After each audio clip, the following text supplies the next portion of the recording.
Hello everyone, welcome to 64 hours. ఈరోజు నేను ఇడ్లీకి దోశకి ఒకే రకంగా ఒకే పిండి అంటే రెండు మనం విడివిడిగా వేసుకుంటాం కదా, అలా వేసుకోవక్కర్లేదు. ఒకే పిండితోటి ఇడ్లీ వేసుకోవచ్చు, దోశ కూడా వేసుకోవచ్చు.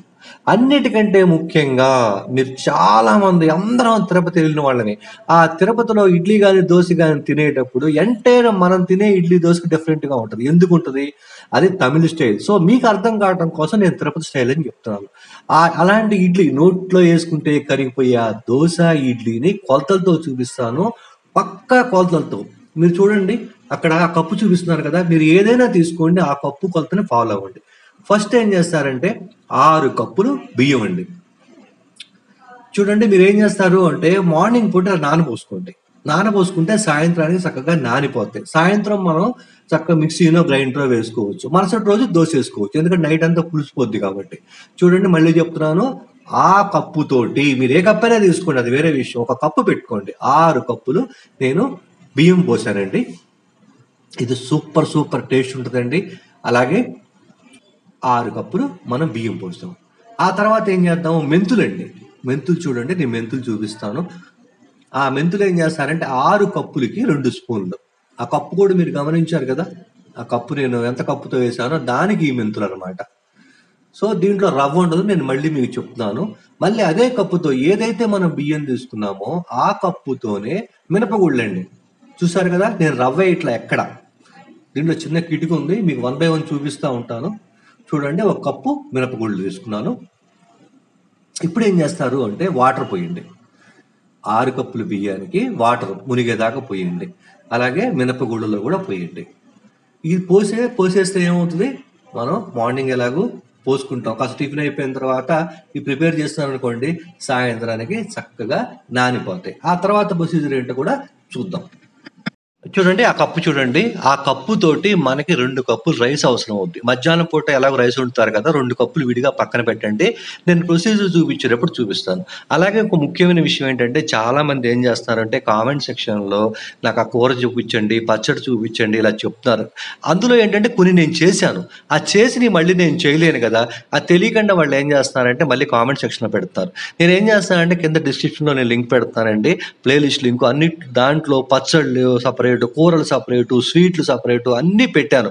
ఆల్రెడీ ఒక్కసారి చెక్ చేయండి. లేని అన్నీ కూడా నేను రాసుకున్నాను, అవి 1 by 1 చేస్తాను. ఇక రెసిపీలోకి వెళ్ళిపోదామండి. మార్నింగ్ నానబెట్టాము, ఈవినింగ్ అయిపోయింది. ఇప్పుడు ఏం చేద్దాము అంటే బాగా కలిపేసేద్దాం. అవన్నీ 2 గిన్నెల్లో కలిపేసి 2-3 సార్లు వాష్ చేసుకుందాం. ఇక్కడ చూడండి, 2 వాష్ చేసాం. ఏది మినపప్పు బియ్యము కూడా 2 వాష్ చేసేసి కలిపేసాం. చూడండి, ఒకసారి చూపించు. 2 వాష్ చేసి కలిపేశాను. ఈ పక్క చూశారు కదా, ఇది రైస్ అండి, అన్నం. కాస్త మధ్యాహ్నం పూటే కాస్త మనం పెట్టుకున్నాం కదా, దాంతో పాటు 2 కప్పులు అండి.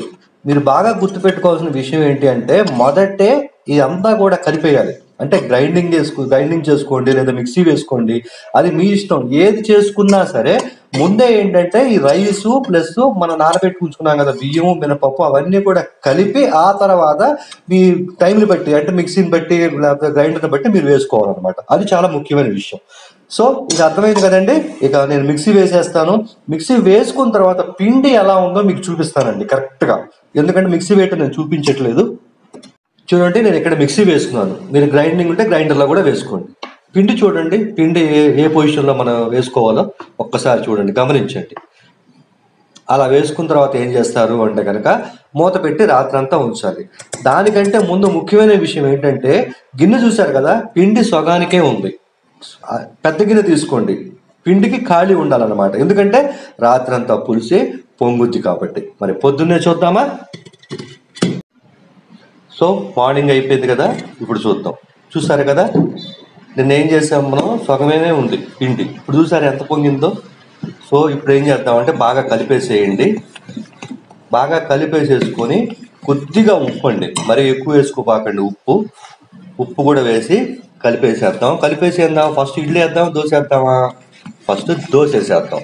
ఇలా పెన్నం రెడీ చేసుకోండి. అన్నం వేడైపోయింది. ఇప్పుడు సిమ్లో పెట్టేసేయండి. సిమ్లో పెట్టి టిష్యూ పేపర్తో కానీ లేదా క్లాత్తో కానీ శుభ్రంగా తుడవండి. అది మాత్రం చాలా ఇంపార్టెంట్. ఇప్పుడు చూద్దాం.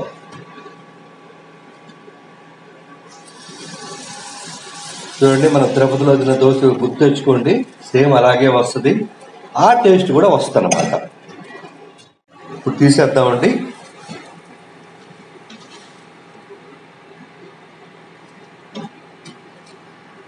చూడండి, మనం మామూలుగా వేసుకున్నాం అనుకోండి, కొద్దిగా రోస్ట్గా వేసుకుంటాం కదా, అలా పద్ధతి. ఇప్పుడు ఏంటంటే కొద్దిగా తిరుపతి స్టైల్లో వేసుకోవాలి అంటే కనుక కొద్దిగా మందంగా, లైట్గా మందంగా వేసుకోవాలి. వేసుకుంటే ఆ టైప్ దోశ కూడా వచ్చేస్తుంది అనమాట. అది అలా వేసుకున్నారనుకోండి, చక్కగా అలా వచ్చేస్తుంది అనమాట. నేను తిప్పినప్పుడు చూపిస్తాను, రెండు పక్క పక్కన పెట్టి మీకు అర్థం అవుతుంది. మీకు ఎలా కావాలంటే అలా చేసుకోవచ్చు. ఇప్పుడు తిప్పేసేద్దామండి.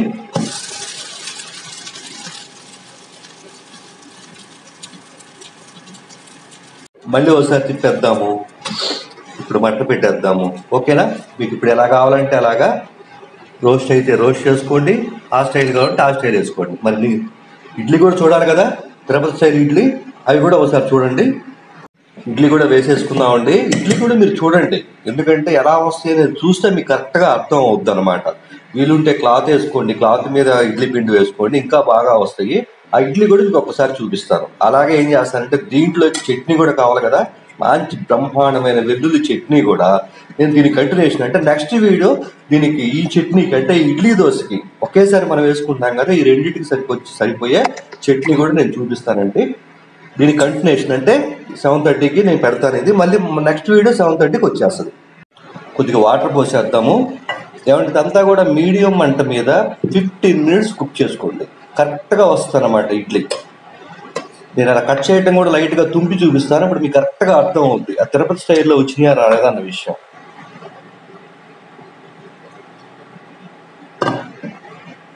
ఇప్పుడు ఏం చేస్తారు అంటే ఒక స్పూన్ కొద్దిగా వాటర్లో తడుపుకొని ఇడ్లీ తీసేయండి. ఇప్పుడు మీకు కరెక్ట్గా వచ్చేస్తుంది, కరెక్ట్గా అర్థమైపోద్ది అనమాట. చూడండి, మీరు తుంచినప్పుడు మీకు అర్థమైపోద్ది తిరుపతి స్టైల్ మనకి ఇడ్లీ వచ్చినాయా రాలేదా అని. నోట్లో వేసుకుంటే బ్రహ్మాండంగా కరిగిపోతాయి. అంటే డిఫరెంట్ టేస్ట్, ఎందుకంటే దీంట్లో మన రవ్వ లేదు కాబట్టి. అలాగే దీంట్లో ఏం చేస్తానంటే నేను నెక్స్ట్ వీడియో ఏం చేస్తానంటే 2 పచ్చళ్ళు చూపిస్తానండి. అంటే వెల్లుల్లి ఎండుమిర్చితోటి ఒక పచ్చడి చూపిస్తాను, అది ఏ రోజుకి ఆ రోజు చేసుకోవచ్చు. నెక్స్ట్ వీడియోలో ఏం చేస్తానంటే దీంట్లోకి పచ్చడి కావాలి కదా, 2 రకాల పచ్చళ్ళు చూస్తానండి. 2 రకాల పచ్చళ్ళు ఏంటంటే, ఒకటి ఏంటంటే ఎప్పటికప్పుడు మీరు అప్పటికప్పుడు చేసేసుకుని వాడేసుకోవచ్చు. అదేంటంటే వెల్లుల్లి ఎండుమిర్చి పచ్చడి అండి, అది ఆ రోజుకి ఆ రోజు చేసి వాడుకోవచ్చు. అలాగే ఏంటంటే ఇడ్లీ దోశ మనం ఎట్లాగో 4 రోజుల వరకు మనం పనికి వస్తాయి కాబట్టి ఒక 4 రోజుల పచ్చడి కూడా పనికి వస్తుంది. అంటే మీకు పని తగ్గించడం కోసం రెండో రకం పచ్చడి ఏంటంటే వెల్లుల్లి ఉల్లిపాయ ఎండుమిర్చితో ఒక పచ్చడి చూపిస్తాను. అదేంటంటే 4 రోజులు ఉంటుంది. 2 పచ్చళ్ళు ఒకే దాంట్లో చూపిస్తాను నేను. నెక్స్ట్ వీడియోలో అంటే నెక్స్ట్ 7:30కి వచ్చే వీడియోలో దీని తాలూకు 2 టిఫిన్స్ తాలూకు 2 పచ్చళ్ళు చూపిస్తాను. ఓకేనా? ఒక్కసారి తుంచి చూద్దాము. చూడండి, ఆ తుంచితే ఏదో దూరి మనం చేసినట్టుగా వస్తుంది. కొద్ది దగ్గర పెట్టు, ఇక్కడ చూసారు, అలా వచ్చేస్తుంది. వచ్చింది కదా, ఇక చేసేసుకుందాం. ఓకేనా? ఇలాంటి మంచి మంచి రెసిపీస్ చేయడానికి మాకు అవకాశం ఇచ్చినందుకు 64 చెప్తుంది. Thank you.